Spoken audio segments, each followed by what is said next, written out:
சிம்ம ராசி சிம்ம லக்னத்திற்கான பலன்களை காணவிருக்கிறோம். இந்த தை மாதத்தில் நடைபெறக்கூடிய சுக்கிர பெயர்ச்சி அவங்களுக்கு என்ன அறிவுறுத்துது? இதிலேருந்து நீங்கள் புரிஞ்சுக்கலாம் சிம்மத்துக்கு என்ன சொல்ல வரோம் அப்படின்ட்டு. ஏன்னா இது வரைக்கும் 5ல் இருந்த கிரக கூட்டணி இப்போ 6ஆம் இடம் என்றக்கூடிய களம் அப்படின்னு சொல்லுவோம் இல்லையா? இந்த களத்தில் இறங்குறாங்க. களத்தில் நல்லவனாக இருப்பான், கெட்டவனாக இருப்பான். இப்போ எப்படி பண்ணுறப்ப 6ல் போய் சுக்கிரன் போன பிறகு அதுக்கப்புறம் சூரியனை உட்காந்துருவார் தை மாதன்றதுனால. லக்னாதிபதியும் 6க்கு போயிடுறாரு. வம்பு வழக்கு சோதனை வேதனை எல்லாத்துக்கும் ஜாதகரே காரணமாயிடுவார். அப்போ மௌனம் சர்வார்த்த சாதகம் தவ வாழ்க்கைன்னு சொல்லுவோம்ல, அது மேற்கொள்ளணும் சிம்மம். அதுக்கப்புறம் செவ்வாயும் போயிடும், புதனும் போயிடும். இப்போ எப்படி இருக்கும் உங்கள் பேச்சே உங்களுக்கு பண்ணிட்டீங்கன்னா சிம்மம் ரொம்ப. ஏன்னா உணர்ச்சி வசப்படக்கூடாது, நம்மளுக்கு நடிக்க தெரியாது, நம்மளுக்கு எதிராளியை டேக்கிள் பண்ண தெரியாது, உள்ளதை உள்ளவார போட்டு உடச்சிருவோம். அது எல்லாத்துக்கும் ஆப்ட் ஆகாது. இந்த காலத்துக்கு மனசுக்குள்ளே 1000 இருந்தாலும் வெளியில் அப்படியே சிரிச்சுக்கிட்டு போகணுன்னு சொல்லுது உலகம். ஏன்னா அப்படி தான் இருக்குது. ஏன்னா ராகுவுடைய ஆதிக்கம் நிறைந்தது. அதனால் சிம்மத்துக்கு இந்த காலத்துலலாம் ரொம்ப மிங்கில் ஆகிறது ரொம்ப கஷ்டம். நிறைய ஒரு வெளி உலகம் போய் பழகினவங்களுக்கு ஈஸி. வீட்டிலே இருந்து வெளில போகிறாங்க அப்படின்னாலும் இதில் வயதெல்லாம் பக்குவத்துக்கு எந்த சூழலையும் அடித்து நொறுக்கி தெரியாக்கணும். பயப்படவே கூடாது. இந்த கமெண்ட்லாம் போடக்கூடாது. உயிர் மட்டம் மிஞ்சிருக்குது, நான் எப்போ சிம்மம் இப்படி போயிடுமா? நெவர். அப்ரிஷியேஷன் பண்ணிக்கோங்க. எது நடந்தாலும் உங்கள் நல்லதுக்கே.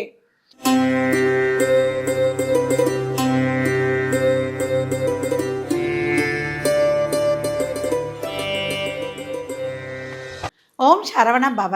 பாலும் தெளிதேனும் பாகும் பருப்பும் இவை நாளும் கலந்துனக்கு நான் தருவேன். கோலம் செய் துங்க கரிமுகத்து தூமணியே நீ எனக்கு சங்கத்தமிழ் 3 தா. உலகெங்கும் வாழும் ஜோதிட யுகம் யூடியூப் சேனல் அன்பர்கள் அனைவருக்கும் ஆர்த்திய சௌரலக்ஷ்மியின் ஆத்மா வணக்கங்கள்.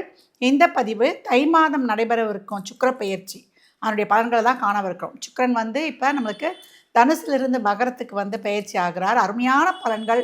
பெரும்பாலும் எல்லா ராசிக்குமே இந்த மாதம் ஒரு 2 ராசிகளை தவிர மற்றவர்களுக்கெல்லாம் அடித்தது யோகம். பொங்கலுக்கு ஜாக்பாட் அப்படின்னு சொல்லலாம். அப்படி ஒரு அதிரடியான பலன்களை பெறப்போகிறவர்கள். ஏன்னா ராஜ கிரகங்கள் ஏற்கனவே மீட் பண்ணிகிட்டு இருந்தாங்க. அப்போ உங்களுக்கு ஒரு பலன்கள் நடந்திருக்கும். இப்போ அந்த ராஜ கிரகங்களில் ரொம்ப சிறப்பானவங்க காலச்சக்கரத்தின் 10ஆம் இடத்துலேயே போய் திக்பலம் ஆகிறாங்க. அப்போ என்ன மாதிரியான பலாபலன்கள் இருக்கும், யார் யாருக்கெல்லாம் எப்படி செயல்பட்டு கொள்ளலாம் என்பதை அந்த பதிவில் காணவிருக்கிறோம். இந்த மாதம் பார்த்திங்கன்னா உங்களுக்கு பொங்கல் திருவிழாவாக இருக்கும். நிறைய பொங்கல் செலிப்ரேஷனு, பொங்கலுக்கான செலவுகள் இதெல்லாமே ரொம்ப ஹாப்பியாக பண்ண போகிறீங்க. இந்த வருடத்தின் துவக்கம் அப்படின்னு சொல்லிடலாம்.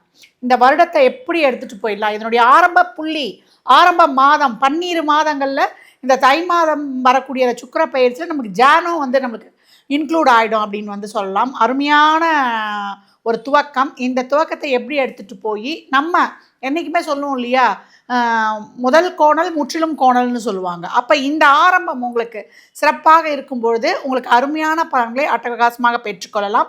பதிவுக்குள் போகலாம் வாங்க. சிம்ம ராசி சிம்ம லக்னத்திற்கான பலன்களை காணவிருக்கிறோம். இந்த தை மாதத்தில் நடைபெறக்கூடிய சுக்கிர பெயர்ச்சி அவங்களுக்கு என்ன அறிவுறுத்துது?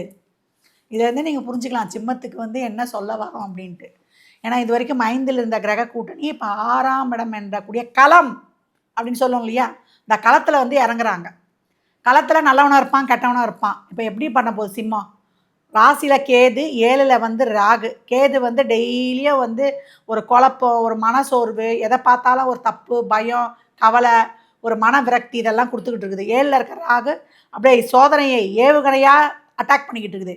8ல் சனி, பயம், குழப்பம், அச்சம், தடை. நான் போடுறேன், நீ என்ன மூவ் பண்ணுறது, நீ என்ன ஜெயிச்சிருவியா என்னை மீறி அப்படின்னு நான் கேள்வி கேட்டுக்கிட்டு இருக்கு.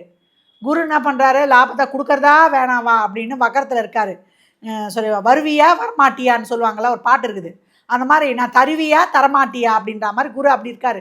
இந்தா வாங்கிக்கோ, காட்டுறது அப்புறம் வாங்கிக்கிறது, அந்த மாதிரி இருக்குது குரு. இப்போ 6ல் போய் சுக்கிரன் போன பிறகு அதுக்கப்புறம் சூரியனை உட்காந்துருவார் தை மாதன்றதுனால. லக்னாதிபதியும் 6க்கு போயிடுறாரு. வம்பு வழக்கு சோதனை வேதனை எல்லாத்துக்கும் ஜாதகரே காரணமாயிடுவார். அப்போ மௌனம் சர்வார்த்த சாதகம் தவ வாழ்க்கைன்னு சொல்லுவோம்ல, அது மேற்கொள்ளணும் சிம்மம். அதுக்கப்புறம் செவ்வாயும் போயிடும், புதனும் போயிடும். இப்போ எப்படி இருக்கும் உங்கள் பேச்சே உங்களுக்கு எதிரி, உங்கள் தைரியமே உங்களுக்கு தொந்தரவு. சொல்லுவோம்ல இந்த முரட்டு தைரியம் குருட்டு தைரியம்னு அதெல்லாம் வந்துடும். இந்த முரட்டு சிங்கிளாக இப்போ போய் எதுவும் கிடையாது. நான் நல்லவன், நான் போய் அதை கேட்குறேன் இதை கேட்குறேன், எதுவும் இல்லை. கண்ணிருந்து குருடு, காதிருந்து செவிடு, வாயிருந்து ஊமை. அப்படியே மௌனமாக புன்முகம் பூத்த முருகல் சொல்ல, புன்முகம் பூத்த முகத்தோட யார் எது கேட்டாலும் மௌனம் சர்வார்த்த சாதகம், ததாஸ்து ததாஸ்து, நான் மௌன விரதங்கன்னு சொல்லிடுதுங்க இந்த மாதம். அது பண்ணிட்டீங்கன்னா சிம்மம் ரொம்ப, ஏன்னா உணர்ச்சி வசப்படக்கூடாது, நம்மளுக்கு நடிக்க தெரியாது, நம்மளுக்கு வந்து எதிராளியை வந்து டேக்கிள் பண்ண தெரியாது, உள்ளதை உள்ளவார போட்டு உடைச்சிருவோம், அது எல்லாத்துக்கும் ஆப்ட் ஆகாது. இந்த காலத்துக்கு வந்து மனசுக்குள்ளே 1000 இருந்தாலும் வெளியில் வந்து அப்படியே சிரிச்சுக்கிட்டு போகணுன்னு சொல்லுது உலகம். ஏன்னா அப்படி தான் இருக்குது. ஏன்னா ராகுவுடைய ஆதிக்கம் நிறைந்தது. அதனால் வந்து சிம்மத்துக்கு இந்த காலத்துலலாம் ரொம்ப வந்து மிங்கில் ஆகிறது ரொம்ப கஷ்டம். நிறைய வந்து ஒரு வெளி உலகம் போய் பழகினவங்களுக்கு ஈஸி. வீட்டிலே இருந்து வெளில போகிறாங்க அப்படின்னாலும் இதில் வயதெல்லாம் பக்குவத்துக்கு வந்து இது கிடையாது. பக்குவத்துக்கு வந்து சூழலும் அவங்க கற்றுக்கொள்ளக்கூடிய அனுபவம் தான் பேசணும்லாம். 50 வயது 52 வயது கூட ஆயிருக்கவங்களாம் குழந்த மாதிரி இருப்பாங்க. அந்த சிம்மத்தில் நிறைய நான் பார்த்துருக்கேன். அது அந்த லக்ன வாரியாக பார்க்கும்போது இன்னும் பயங்கர இதுவாக இருக்கும். சூரியன்லாம் சம்மந்தப்பட்டுருச்சு ஒரு நல்ல இதில் அப்படின்னா, அவங்க எதுவும் தெரிலன்னு சொன்னால் கூட யாரும் நம்ப மாட்டாங்க. ஏன்னா அதுக்கு வந்து கொஞ்சம் பொசசிவ் கொஞ்சம் ஜாஸ்தி ஆகிடும், கொஞ்சம் இதுவாகிடும், எதுவுமே தெரியாது. அஷ்டம சனி வேறு, எவன் நல்லவன் எவன் கெட்டவனே தெரியாது. நம்ம நல்லது சொன்னாலும் எதிராளி கண்ணுக்கு நம்ம கெட்டவங்களாகவே தெரிவோம். வீட்டில் புருஷன் பொண்டாட்டி யாருமே நம்ம வாயை திறந்தா தப்புனே நம்ம முதுகில் குத்துவாங்க. வெளியிலேயே நம்மளை வந்து என்ன பண்ணுவாங்க தெரியுமா, நம்மளுக்கு எது வந்து ஆகாதோ அதை தான் எதிராளி பண்ணுவான்.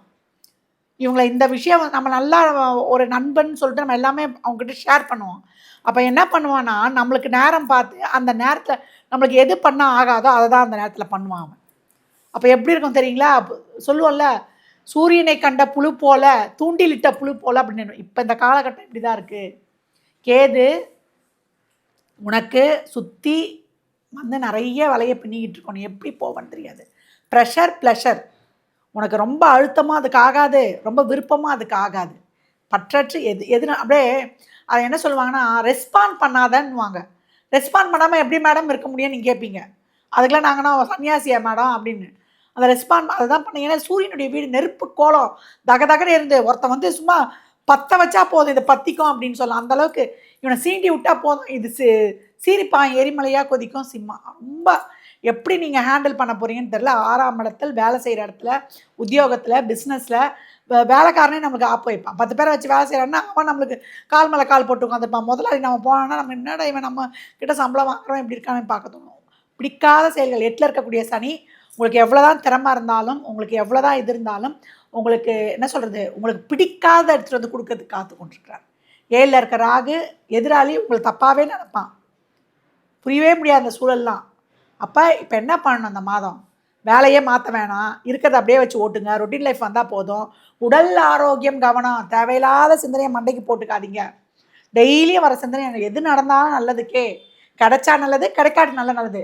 எது உங்களை விட்டு போதோ, எதை விட்டு நீங்கள வரீங்களோ அது உங்களுக்கானது இல்லை என்பதை தெளிவாக்கி கொள்ளுங்க. இது ஒரு பாயிண்ட். 2வது, கிடைச்சா நல்லது, கிடைக்காட்டி ரொம்ப நல்லது. சிம்மம் இந்த மாதம் வந்து நாளென் செய்யும் வினைதான் என் செய்யும், என் நாடி வந்த கோல் என் செய்யும், கொடுங்கூற்றன் செய்யும், குமரேஸ்வரர் தாளும் சிலம்பும் சதங்கையும் தண்டையும் சண்முகம் கோலும் கிளம்பும் எனக்கு முன்னே வந்து தோன்றினே என்று சொல்லக்கூடிய கந்தர் அலங்காரத்தில் வரக்கூடிய 38வது பாடலை அருணகிரிநாதர் நம்மளுக்காகவே எழுதி வச்சு போயிட்டாரு.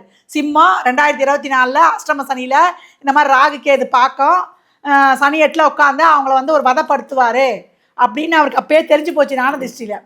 அதனால் அந்த பாட்டை ஏற்பாடு பண்ணி வச்சுட்டு போயிட்டார். அதே போல் நமக்கு ஞான சம்பந்தம் பாடிட்டு போயிட்டார். நவகிரகங்களும் நன்மனாக செயல்படணுன்ட்டு கோளறு பதிகத்தை. இது 2த்தையும் பாடி வீட்டு விட்டு வெளியேறக்கூடிய சிம்மம் சீரிப்பாயும் கர்ஜனை தோரணையில் அப்படின்னு வந்து சொல்லலாம். சிம்மா எந்த சூழலையும் அடித்து நொறுக்கி பயப்படவே கூடாது. இந்த கமெண்ட்லாம் போடக்கூடாது, உயிர் மட்டம் மிஞ்சிருக்குது, நான் வந்து எப்போ சிம்மம் வந்து இப்படி போயிடுமா. நெவர்.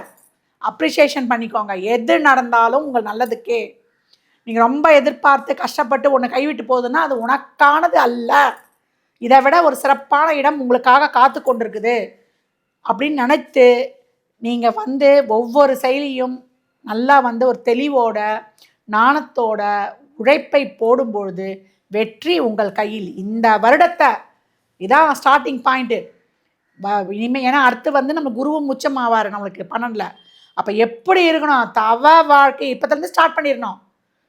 24 மணி நேரமும் இறை சிந்தனையோடு இறைவனுடைய காலை பற்றி கொள்ளணும். எவரும் நண்பர் கிடையாது இறைவனை தாண்டி. சொல்லக்கூடிய அனைத்து விதமான சிறப்பு பதிவுகளையும் பார்த்து வழிபாடுகளை மேற்கொண்டு சிம்மம் என்னைக்குமே வந்து சிறப்பான பாதையில் பயணிக்கணும். இது வரைக்கும் என்னென்ன பண்ணீங்க, யார்கிட்டயும் போய் எதையும் போய் நான் கேட்டுறேன், நான் இதை கேட்டுறேன்னு போய் மனசில் இருக்கிறத பட்டுன்னு சொல்லிடாதீங்க.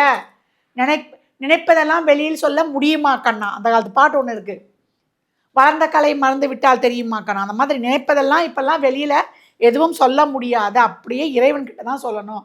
கோவம் வருதா போய் ஒரு டம்ளர் தண்ணி எடுத்து குடிச்சிருங்க. சிம்மத்துக்கு என்னுடைய வாழ்த்துக்கள். நல்லா இறைவனை மட்டும் பற்றி கொள்ளுங்க. இந்த நிலையும் உங்களுக்கு மாறும். சிம்ம ராசி லக்னத்திற்கு நல்வாழ்த்துக்களை தெரிவித்துக் கொள்கிறேன்.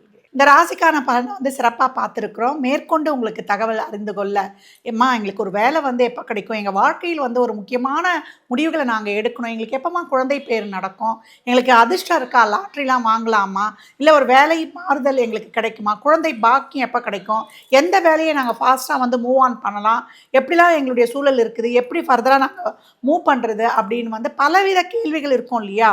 இதெல்லாம் பொது பலன்கள் தான். உங்கள் சுயஜாதகத்தை ஆய்வு செய்யும்போது இன்னும் தெளிவான வந்து துல்லியமான பலன்களை நீங்கள் தெரிந்து கொள்ளலாம். அதற்கு கீழ்கண்ட எண்ணிற்கு வந்து நீங்கள் தொடர்பு கொள்ளுங்க. மேலும் உங்களுக்கான அனைத்து விதமான விவரங்கள் வந்து உங்களுக்கு அளிக்கப்படும். இந்த பதிவில் சொல்லியிருக்கிற அனைத்து விதமான வழிபாடுகளை வந்து பின்பற்றி உங்கள் வாழ்க்கையை வந்து வளமாக்கி கொள்ளுங்க. ஏன்னா கோள்கள் வந்து உங்களுக்கு எதுக்கு சப்போர்ட் பண்ணுது அப்படின்றத தெரிந்து கொள்ளணும். மற்றும் ஒரு சிறப்பான பதிவில் சந்திக்கும் வரை தங்களிடமிருந்து விடைபெற்றுக் கொள்வது ஆதித்ய சொர்ணலக்ஷ்மி. அருட்பெருஞ்சோதி அருட்பெருஞ்சோதி, தனிப்பெரும் கருணை அருட்பெருஞ்சோதி. இறை அருளால் அனைத்தும் நிறைவாகட்டும்.